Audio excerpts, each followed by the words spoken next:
So সকলকে welcome জানিয়ে আমি ভিডিওটি শুরু করছি। তো যে একটা ভাইরাল কাটঅফ দেখা যাচ্ছে, সো সেই ভাইরাল কাটঅফটা আমার মনে হয় কি এটা ফেক হতে পারে। তার কারণ ফেকেই আমি বলছি, যেহেতু এখনও আমাদেরকে রিভাইজ অ্যান্সার কি দেওয়া হয়নি, সেহেতু খাতার চেকও আশা করি শুরু হয়নি। তো তাও একটা ভাইরাল কাটঅফ যখন চলে এসেছে, সো কাটঅফটা সবাই একবার দেখে নাও, তারপর আমি বলছি।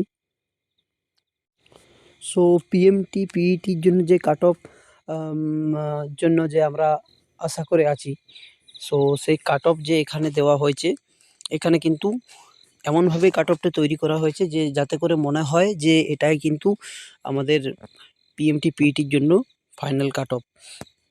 তো কাটঅফটা খুব সুন্দরভাবেই তৈরি করা আছে। সবাই দেখতে পাচ্ছ, UR 51, OBC A 51, OBC B 50, SC 48, ST 45, EWS 42।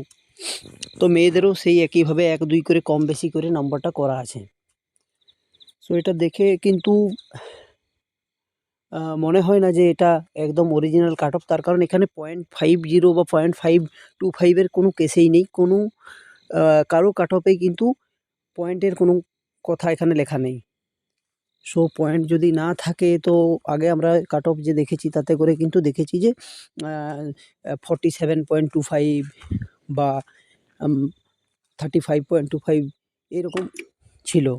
But এখানে কোনো পয়েন্টের কোনো কেস নেই, ডাইরেক্ট একটা করে ডিজিটকে তুলে দিয়েছে 51, 50। তো আমার মনে হয় যে এটা সম্পূর্ণ ফেক। তো এটা নিয়ে আমরা চিন্তা করার কিছু নেই আমাদের। সো সকলকেই বলছি, সকলে চিন্তা করো না। তো রিভাইজ অ্যান্সারকে আগে দিক, তারপরে হয়তো খুব তাড়াতাড়ি রেজাল্ট আসতে চলেছে। সো থ্যাংক ইউ, সকলকে ধন্যবাদ জানিয়ে ভিডিও শেষ করছি। তো এই কাটঅফটাই কিন্তু আজকে একটা ভাইরাল কাটঅফ এসেছিল। Thank you.